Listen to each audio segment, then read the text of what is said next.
ప్రేసలో నేత్రాశ శరీరాశ జీవపడంబం ఈ మాట మీద యేసును శోధించిన విధానం చూసినట్లయితే యేసు ప్రభు 40 రోజులు ఉపవాసం ఉన్నప్పుడు రాళ్లను రొట్టెలుగా చేసుకుని భుజించమని అపవాది సలహా ఇచ్చినప్పుడు శరీరాశను జయించడానికి దేవుడు ఒక మాట అన్నాడు.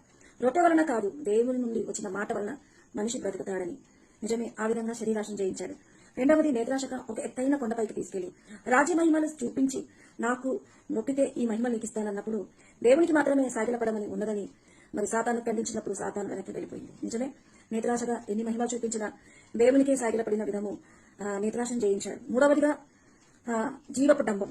ఈ రోజు భక్తిలో యెరూషలేము కొండపైకి తీసుకెళ్లి ఈ శిఖరం మీద నుంచి కిందకు దుంకితే నీ దేవుడు నిన్ను కాపాడుతాడా లేదా, నీ పాదంలోకి రాయి తగలకుండా నేను ఏ విధంగా కాపాడుతాడు, ఆ కొండ నుంచి కిందకు దుంకమని సెలవిచ్చినప్పుడు నీ దేవుని శోధింపకూడదని మరి సాతాను గద్దించాడు.